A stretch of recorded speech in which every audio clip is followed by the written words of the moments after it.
Stay tuned for my Season 2 Supernatural Blast from the Past.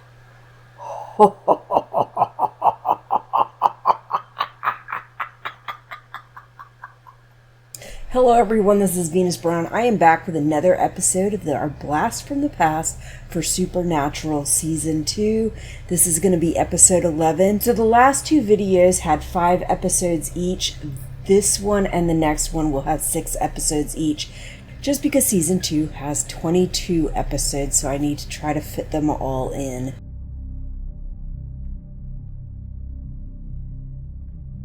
So again, this is Supernatural, episode 11, and it is called Playthings. After last episode, Eve is missing, and Sam is still very worried about this, but he encourages Dean that they should go and take another job, I think to get his mind off things. In this most recent death, this guy's head has twisted around. He is quite dead. There's a little girl that was playing with her dollhouse and just came out, saw this, and her mom is telling her to turn around and not to look. Obviously not going to happen. To do this job, they decide to stay in a room at the house. The owner rents out rooms, but she is getting ready to close the place up because they are all going to be moving. And the old guy has been here longer than probably anybody. He opts to take their bag to the room. While they're exploring the house, they convince the owner to let them explore this room that she is packing up, which has tons of old dolls in it, and this doll house, which is a replica of the house that they are staying in. It is also the doll house that the girl was playing with earlier. While they're asking the owner of the house questions, little girl runs in and she explains to them that she wouldn't mess with the dolls because Rose would be upset. Rose is their grandmother. She has been staying up in the attic, and they are told not to go and question her, that she has not been feeling well. And the owner would not like that. This is the next victim. The girl was playing in her dollhouse, and then the next thing you see is the doll that she was playing with is hanging from a fan in the dollhouse. And the man that had just checked in is a victim. He was with the company that is buying the house and told the woman that owns it that it is going to be demolished. Dean comes into the room and Sam is just, acting kind of non-characteristic of himself. Says Dean is bossy, which he can be. And personally, I thought he was high, but it turns out he's just very, very drunk and kind of feeling awful about the stuff that Dean had said that his dad told him because of his concerns for the future. And after Dean has him get up, he makes it very clear that you really need to keep a close eye on me right now. Dean goes down to get a drink. The old guy is actually serving the alcohol, and he asks him for stories about the house. So the old guy shows him pictures, and this is one of the pictures of the grandma that is actually up in the attic with her nanny. And Dean notices that the nanny is wearing this necklace that has the same symbol that was on a planter that they saw when they came in, which they figured was probably responsible for voodoo that they thought might have been contributing to what was going on in the house. After seeing that picture, they assumed that the nanny had taught Rose how to do voodoo, so they went to go up to the attic and visit Rose. But Rose appears to have had a stroke, and they don't think that a person in the condition she's in would be able to do the kinds of things that you would need to be able to do the kind of magic that they were speaking of. After Sam and Dean found out that this woman had a stroke, the owner caught them upstairs and kicked them the hell out, so they left. Right after that, you see the owner, which is this girl's mom, telling her to get ready to leave. Why haven't you packed up? We're going to move. And she says, oh, but Mom, Maggie says that we can't move. And her mom is like, Maggie is an imaginary friend. And she's like, I'm tired of this. So we find out that this other girl that was playing with her, who I thought might have been her sister, is actually an imaginary friend, at least according to the mom. But you can kind of see the curly hair on the side of the picture that belongs to Maggie. Right before the owner of the house and the girl's mom is getting ready to leave, There is a little play area outside of the house. She walks over there. The swings are moving on their own. The seesaw is moving on its own. The merry-go-round starts turning on its own. And then her car turns on and starts to come at her just as Sam comes to save her. After they save her, they have a little talk with the woman and find out that one of the girls they thought they were seeing was not actually there. Or more precisely, she was a spirit. And after they asked her to really think if maybe there were any kids that died in this house or anything like that, she remembered that her mother had a sister named Maggie who had actually died by drowning in the pool on the property. And then the next thing you see is these two hanging from a rail above the pool on the property. And Maggie is trying to convince Taylor to jump so that she will die and be with Maggie, and Maggie will not be alone. Sam and Dean do get to her just in time to pull her out of the pool and save her from the drowning. And I think because that was not successful, Maggie decides as a last-ditch effort to go up to Rose and tries to convince her sister Rose to stay with her by passing over, and then she would allow the mother and daughter to leave. So as the mother and daughter are getting ready to leave, they go up to get the grandmother from up in the attic, and they find her dead. After that, it appears Maggie is gone. We don't see any sign of her, and they say their goodbyes to the mother, and she thanks them for their help, for keeping her alive, for keeping her daughter alive, even though her mom had died. That's the end of the episode.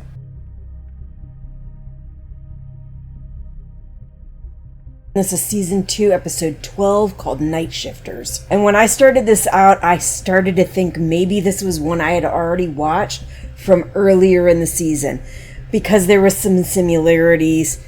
Dean pictured at the beginning in the news with a recording that had happened previously and transitioning into earlier, but it is a different episode. We go back to the previous day. This is Sam and Dean at a jewelry store where another event had happened, that somebody got killed from a jewelry store. Trying to follow up on the cases, they find this guy who appears to be kind of a conspiracy theorist, but he's got all sorts of information laid out on previous crimes that were similar in the area, and he seems to know quite a bit, but he has a distorted idea of what is actually going on. Calls who he thinks are the criminal mandroids, thinking that they're androids that look like men that shift into different people.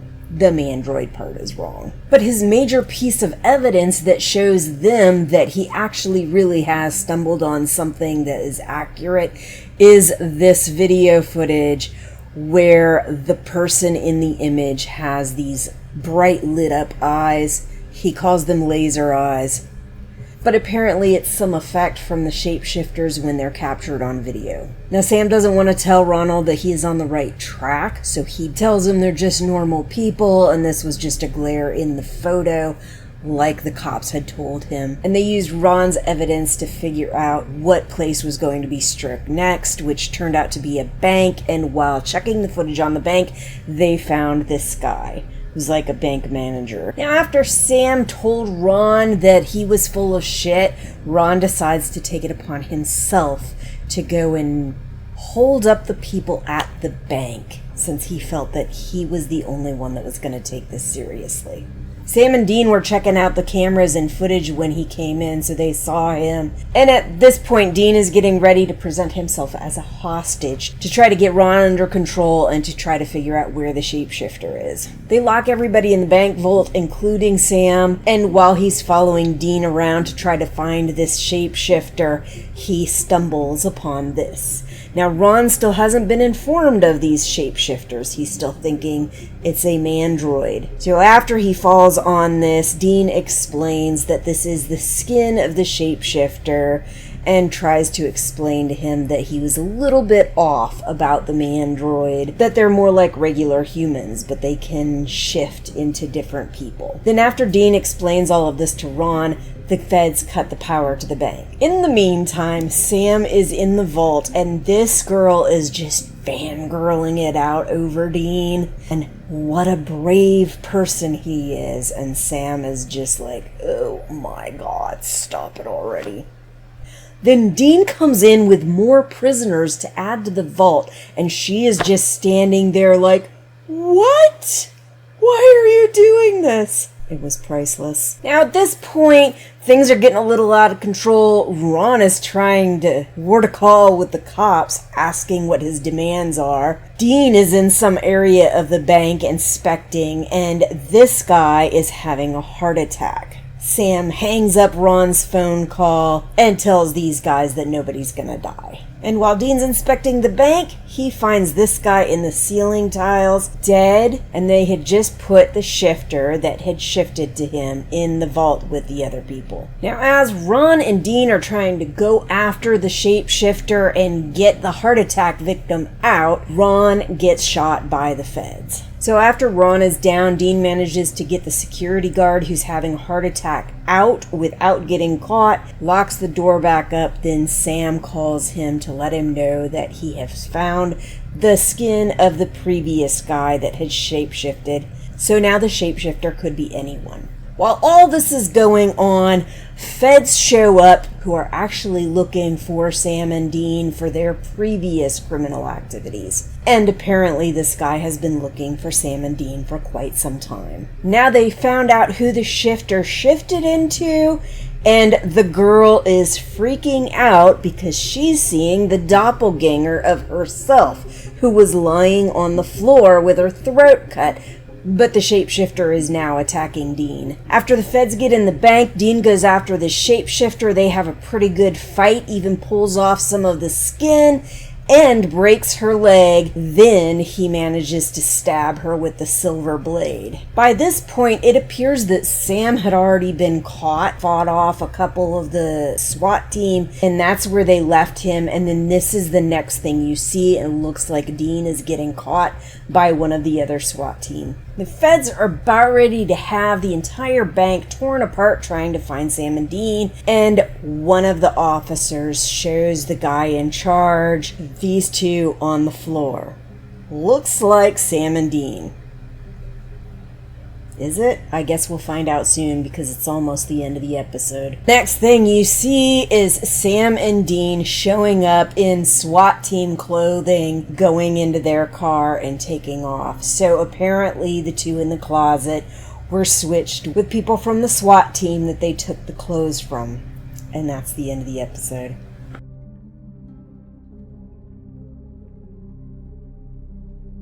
Alright, episode 13 is called Houses of the Holy. I think we get our first real discussion and look at the possibility of angels, but it was kind of strange watching this episode knowing the part that angels are going to play in the series much later on down the road. I mean, it's not until, I think, season 4 that we first meet Castiel, which I'm pretty sure is the first time that they see angels. Now, this lady, after she's been sitting home watching TV and looking pretty grim and down, starts to see this church production. This guy starts saying to hear the Lord, hear the word of the Lord. And then she sees an angel, or at least what she thinks is an angel. The next time we see her, she has been put in a mental ward after killing somebody, and Sam is actually there talking to her, pretending to be one of the staff members, like a mental health professional, asking about the situation. And she insists that she believes what she saw was real, that this was an angel that gave her a message from God to smite the unworthy and somebody that was evil. and she specified that they were evil to the core of their foundations or something like that, which comes up a little bit later in the episode. After Sam gets back, he talks to Dean about this, and Dean is just not having it. The idea of angels seems completely wrong and like total bullshit to him. Insists that with everything that they have been through and everything they've done and seen, they have never seen any cases of angels, and therefore they are not real. They are completely made up bullshit. Now, when Sam was talking to the girl, she had said this line about the guy that she killed being evil to the core of his foundations. And they found the address of the guy that she killed. Sam saw that there were locked doors to a safe area underneath their house. He thought of that line that the girl said. They went down there and Sam found scratches on the wall. And in the wall where those scratches were, he dug out this fingernail. The next guy to get a sign from this angel goes to this guy's house and stabs him in the gut, and then they show this little stone angel after he had killed him, for the reference and symbolism. And when Sam and Dean are checking out the house of the next victim, they find out that both of the victims had gone to the same church, and this was a newsletter from that church. So the next trip they take is to this church that these guys go to, and Sam notices this depiction of the Archangel Michael and asks the parishioner about it, comments that it's not your typical Hallmark card kind of angel, that these are like warriors. And the pastor says he likes to believe that they are a kind of loving force, but that they are also considered warriors of the Lord. They are considered vengeful and terrifying. And then Sam sees some flowers and candles put out as a memorial for a pastor that had recently died. He asked the father about it, and the father said that he has been praying the last couple months after Father Gregory had died. And Sam asked him what he's been praying for, and he said deliverance from all the awfulness that's been kind of going on. Because of what the pastor told them, Sam and Dean decide they need to go and check out the mausoleum of this pastor that had died, especially since he kind of died in a very quick way where he might not have, passed over like he's supposed to. And the other father had said that they didn't even have the chance to read him his last rites. As they are looking over this mausoleum, Sam sees what he believes is an angel, just like those other people. Of course, this vision that Sam has leads to Sam and Dean having this real heart-to-heart discussion. And Dean eventually explains that when their mom died, she used to say prayers. She believed that the angels were watching over us, and that was something she had said the night that she had died. I think that kind of uncovers a little bit of this skepticism that Dean has, and this real feeling of there not being some higher power looking down on us and protecting us.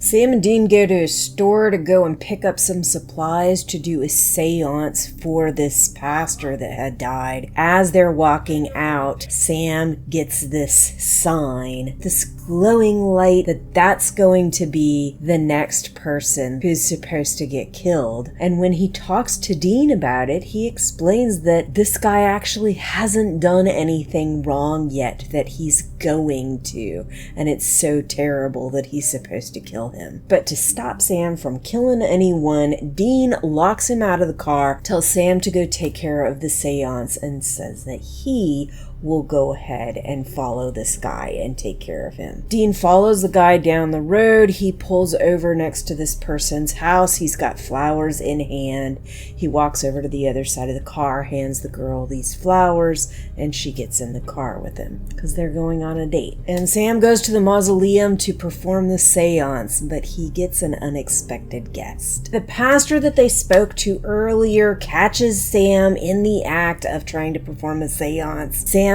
just trying to explain to him what's going on, and he's like, oh, no, and starts to lead him out when Father Gregory's spirit shows up, at least giving credence to what Sam is saying. The guy that Dean was following is in the car with this girl, pulls over somewhere that he's not supposed to. She insists, aren't we supposed to be going to the movies? He slaps her, locks the door on her, says he's so sorry he's never done this before, and then just starts attacking her. And around this time, Dean breaks the window, gets her a chance to get out of there, but then the guy does escape.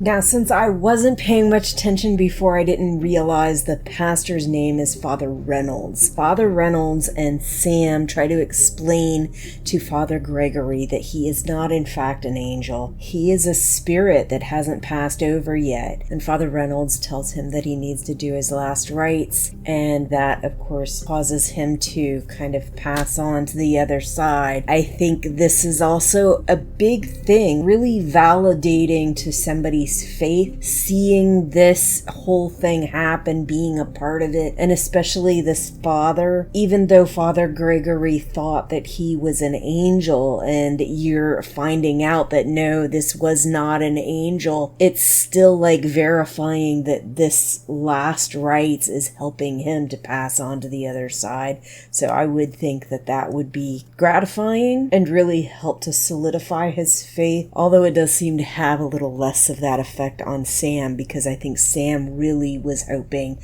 that this was an angel, and it was not an angel. And even though Dean did not catch this guy, the guy ends up in this horrible wreck, and a pole comes off of the truck in front of him, stabbing him right in the chest. So he is no longer in the picture, but his death is like really quite gruesome.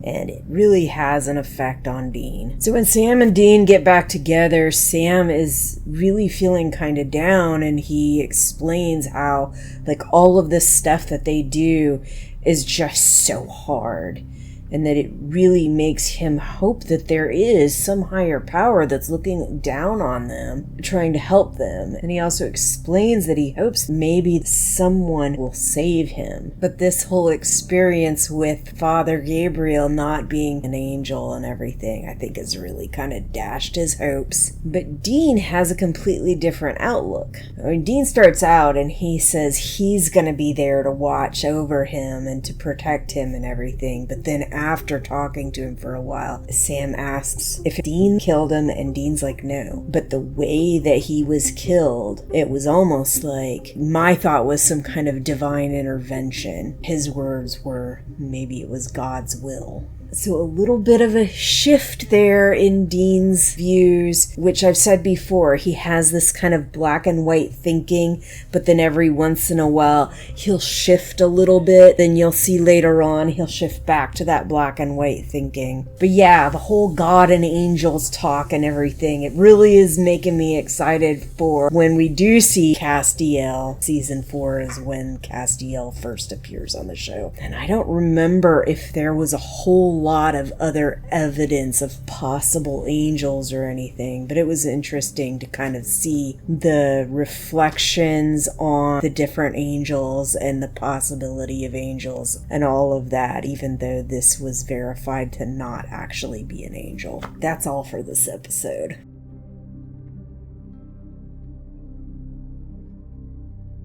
Alright everyone, this is episode 14 called Born Under a Bad Sign. Sam's been missing a while, Dean has been looking for him, and he finally gets a call from Sam's phone, not knowing where he's been or what he's been doing. Dean gets to him, Sam doesn't remember anything, but he is covered in somebody's blood, not his own. And while he really doesn't remember most of what has happened, he is having these feelings every now and then, some sense that he knows certain places he's been. He senses a certain storage locker is the correct one, pulls this key out of his pocket, and it does work on the padlock on that specific storage unit. And outside of that, since Sam doesn't really remember most things, they do the best they can to retrace what steps they can locate, such as him going to this little shop, shop, which the guy that works there automatically remembers him as being a royal asshole and assaulting him and not paying for cigarettes, which Sam does not smoke. But apparently this Sam was smoking like a chimney. He threatens to call the cops if Sam doesn't leave. Dean sends him to his car and then pays for the stuff that Sam stole and gets a little bit of information from the guy. Just the road he was on and the direction when he last left the place. Drive down the road, and when they start getting close, Sam has these feelings they're on the right track and locates a house he was at, which turns out to be this guy who is also a hunter, and apparently he is already dead from Sam. We'll find that out in a little bit. Because after they search through the guy's stuff, they go and check the video feed to see Sam in the process of killing this guy. They both realize that shit is fucked up. Something is wrong with Sam. Sam is not being himself. He's doing shit that Sam would never do. Dean knows they need to get the fuck out of there, but he also has to talk Sam down. And Sam's having a difficult idea with the fact that he killed somebody, says that he murdered them, and Dean insists that that wasn't you.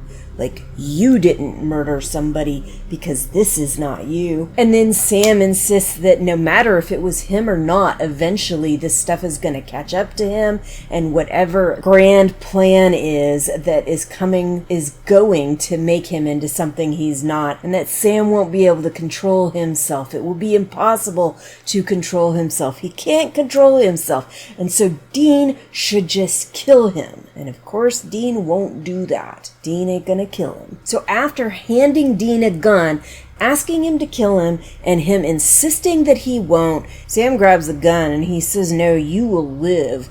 Like, was he not supposed to live, or did you not want him to live? But no, that wasn't the entirety of what he was saying. Because then he goes and backhands Dean with the gun and says, "To regret this. You will live to regret this." He leaves Dean passed out on the floor, and Sam takes off out the door. The next place we see Sam, he's at a bar where Joe is now working. By this time, Dean has gotten up. He realized that Sam had taken off, convinces the hotel guy who's telling him that he has missed checkout and he now owes for 2 days. And Dean's like, "Well, you need to let me borrow your computer," gives him money to borrow the computer, uses information for the computer, and a call to the cops where he pretends that Sam is a child who has diabetes that needs his medicine. So Dean is on his way, but Sam is over there with Joe, and Joe sees this scar, this burn, which I didn't realize exactly what it was, but it reminded me of another scar that we see later on in the series. I don't think this is the same scar, but it definitely reminded me of that, and we'll see later on in the episode what this is about. And while we could see that Sam was not himself when he killed that other guy, we're starting to see that he's really still not himself. He attacks Joe. It almost looks like he's gonna rape her, but he doesn't. He freaking slams her head into the bar and knocks her out. Dean gets there. Sam has put Joe in a gag and binds and tied her to a post. Dean attacks him with holy water. This burns because apparently Sam has been possessed by a demon. That's why he's been acting different, and even the entire time that he was acting like Sam, he was still possessed by this demon. Dean cuts Joe from her binds and goes after Sam, and Sam is telling Dean that he's gonna die. He's going to kill him and every other hunter that he can find. So apparently this demon is going around hunter hunting. And eventually Sam does catch him. He shoots him in the shoulder, and Joe finds him later, helps him out, bandages his wounds, and asks a little bit about demons. Do they ever tell the truth? Because when Sam had her captured, he was telling her stories about when his dad killed her dad, and she wanted to know if this was true, but she didn't tell Dean that that's what she was asking about. She just asked it in a general way. That's kind of the gist, is it possible that this demon was actually telling the truth about Sam and Dean's dad shooting her dad in the head to put him out of his misery. And my guess would be there would be a grain of truth to that. But like Dean said, often when the demons tell the truth, it is to get in your head. So they're going to twist it a certain way just to kind of drive you crazy and make you feel a certain kind of way. Dean realized that this demon is probably going to be going after to the next hunter in the area, which is Bobby. And he tries to call Bobby, but Sam has cut the line and he is now at Bobby's house. But Bobby is no spring chicken to this demon hunting world. He is concerned that there might be a problem, so he hands Sam a beer that has holy water in it, which of course burns. Dean gets to Bobby's house. Bobby has tied Sam up. They are trying to do a spell to get this demon out of Sam's body, but it's not going right. And not only that, the demon starts laughing about it and chanting the spell themselves. It is fucking up everything in the room, but it is not getting the demon out of there. Then Bobby finds that scar on Sam's arm, which turns out to be some kind of binding lock, binding this demon in Sam's body so it doesn't come out. And in order to break this binding lock, Bobby takes a hot iron, puts it across this, what looks to me like a Q, breaking the line on the lock, which also allows them to expel this demon from Sam's body. Before Bobby lets Sam and Dean out of there, he hands them a couple of charms, which he says will be for protection to help keep future demons from entering either of their bodies, since they're kind of vulnerable to this stuff, especially right now. When they're driving away and they're having their talk like they usually do, Dean starts to laugh a little bit, and Sam's like, What are you laughing about? And Dean's like, you had Meg in you for like an entire week inside you. And that is the end of the episode.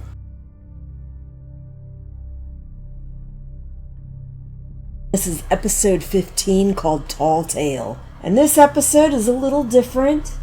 It's kind of a retelling. They're talking to Bobby, trying to get an extra set of ears to listen in on what's going on and have him kind of give ideas because they're a little clueless. They first talk about why they first started investigating these incidents because of this professor that fell from a window and died after being seduced by this girl who starts out and she looks very young and pretty and everything, and then as he is making out with her, she starts to turn really old and decayed and ugly looking.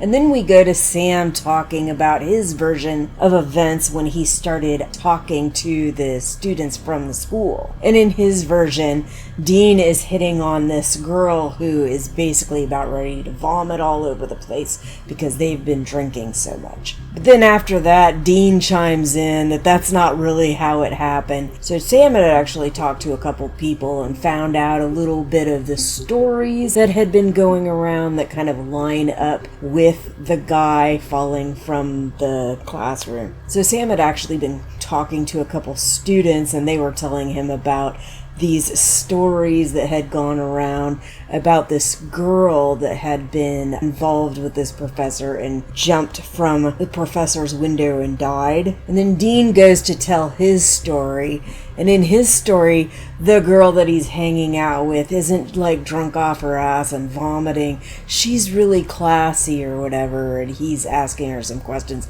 But I don't even know that he actually got anywhere with finding out anything from her. They go on to talk to this janitor who had apparently found the professor after he fell from the window, and I recognized him right off the bat, but I did not remember him from this episode. I remembered him from a much later episode, but anyway, I did recognize him right off the bat. Just wasn't sure exactly what his position was in the show, but we find out a little later. He tells them his side, shows them around the room where the professor fell from, and they also go and check with their EMF readers and everything. Dean also asks about a room that was brought up in one of the discussions when they were told about these urban legends. because one of them was like a 69 or 669 or something like that. And he's like, no, that's just poppycock. There is no such room. Then they go on to tell Bobby more of this story, and it just gets weirder. This kid says that he has been abducted by aliens. Says the aliens probed him over and over and over again. And then it gets even better, and he tells them that they made him slow dance with the aliens under a disco ball.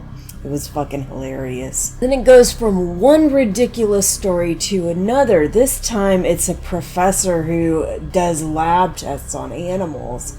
And he sees some medallion or coin or something down on under this grate, sticks his arm under there and gets attacked by some sort of creature, which rips an arm and a leg off and kills him. After Sam and Dean go and investigate the remains of this guy, they find like alligator teeth in the limbs that were ripped off this guy. Then they decide to split up. Sam goes one way, Dean goes another. Dean gets over to his car and all four of his tires have been slashed, and then he finds this bundle of money, which apparently is held by a clip that belongs to Sam. So he goes to confront Sam. Sam is complaining that Dean took his laptop. Dean is complaining that Sam slashed his tires. Bobby is like, what the hell? He's like, you two have your heads stuck so far up your butt.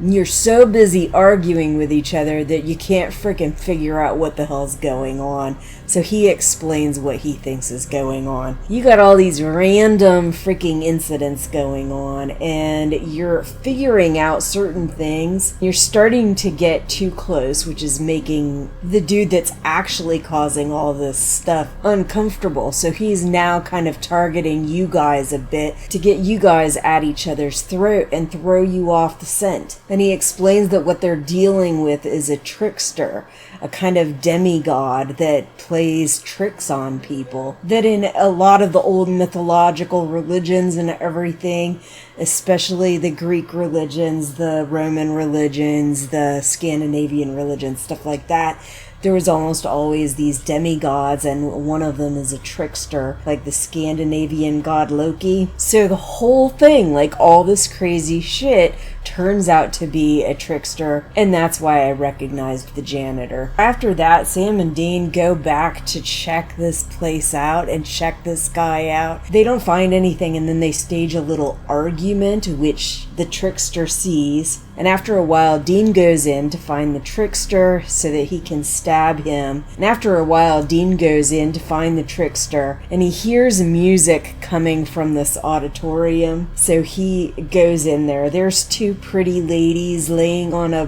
red velvet bed, and the trickster is sitting here in the audience seating, waiting for him. Tries to say he's offering this peace offering to let things go, and he'll just move on to the next town. And Dean's like, nope, I can't allow that. Even though, like, you could see he was like a little delighted about the freaking females and everything, and he said he really likes the guy's style. And then he comments on how he really loved the slow dancing with aliens. That was just great. And this is the jokester laughing about that one and says that it's actually one of his favorites. He then tells Dean that he really should have listened to his brother though and not come alone. And right around that time, Sam and Bobby show up. All three of them have stakes in hand so that they can stab this demigod. Chaos breaks loose, everybody's fighting, everything's going crazy. It looks like things might not happen how they planned, but then Sam and Dean see a chance. Sam throws the stake over to Dean. Dean stabs him in the chest with the stake, and he appears to be dead. They get outside. Bobby is like, let's get the hell out of here. And Sam and Dean decide to have a little powwow outside of the car. And then finally Bobby peeks his head back out and he's like, what the hell? We need to get the hell out of here, you guys. Like, let's freaking fight about this shit some other time. Which is funny because Sam and Dean both frequently talk in their car as they're driving away. So they could have done the same thing and had their little talk on their way out. And the last scene, they show the demigod they just stabbed kind of fading away, but standing right next to him is the actual demigod eating a candy bar. And that's the end of this episode.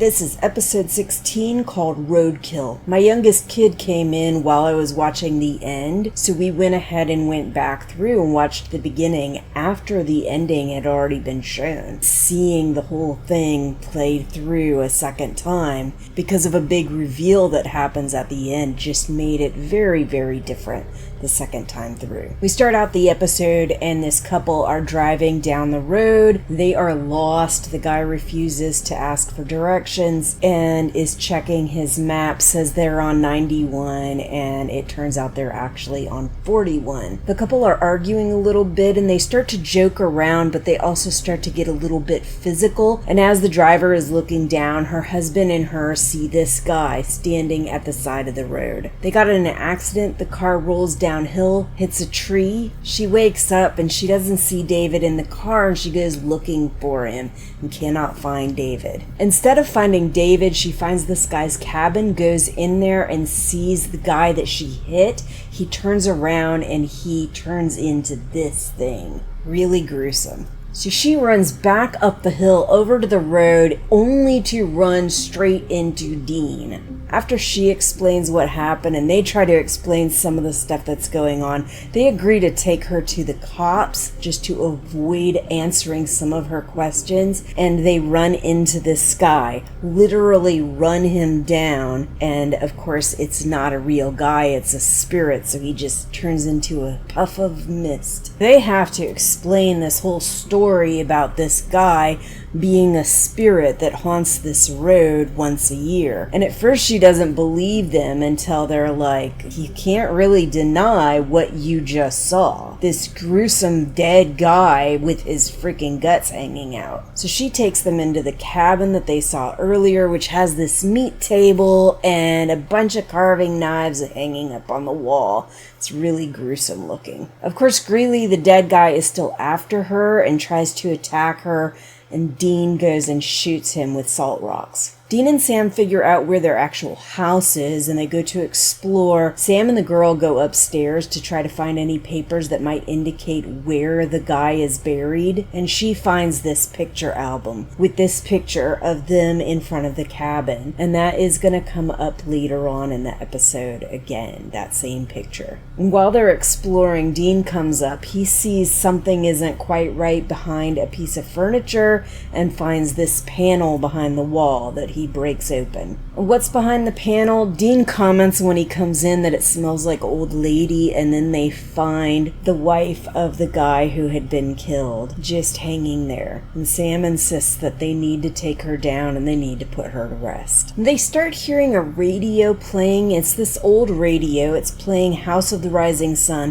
which was also playing on the radio when the girl got into the accident in the first place. And then Dean looks down and sees that the cord that this radio is hooked to is actually cut and raveling apart a long time ago. A message shows on one of the windows in ice saying, "She's mine," and then the next thing you know, he is breaking through a glass door taking Molly. He's hung her up on the rafters. She's begging him to let her go, and he's like, "You're not going anywhere," and just starts carving her up with his bare fingernails. Dean comes to the rescue, but this guy can throw him around without even touching him, and throws him into the wall and then tries to stab him with a knife. Oh, and I forgot to tell you that one of the things Sam noticed on that picture in the picture book with the cabin is that Greeley and his wife were standing there in front of the cabin, but there was no tree. Yet now there is a tree there, which reminded him that there is this old tradition of burying people and planting a tree in place of a headstone. Using that information, Sam finds the bones, digs them up just barely in time. As the bones are burning, the guy starts burning, saving everybody there, and leaving only his knife. Sam and Dean agree to take Molly to see her husband, who they have told is alive, and that they know where he is. Because as it turns out, this girl is actually a spirit. That's kind of the big reveal that makes watching this episode so different the second time around. They take her to his house and he's there making coffee, and then his wife shows up, which is definitely not something she's expecting, and she really doesn't understand. So they have to explain the whole story of how she is actually a second spirit that shows up every year. Greeley shows up every year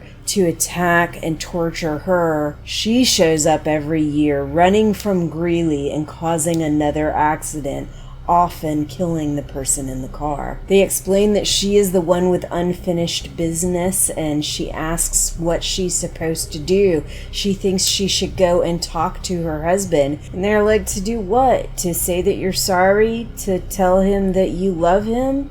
He knows that. He's already moved on. Now you need to move on. And she's like, well, I have to tell him. And Dean is like, you can do that, but you're gonna freak him out for the rest of his life. She does agree not to do that. After they convince her not to go in and talk to David, she asks what she needs to do to pass on, and Sam explains that she needs to let go. And she finally walks away, watches the sun rise, and lets go and passes on. And that's the end of this episode and this part of the video.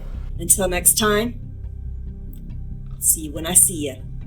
If you like this video, please click the like button. If you want more content, click subscribe.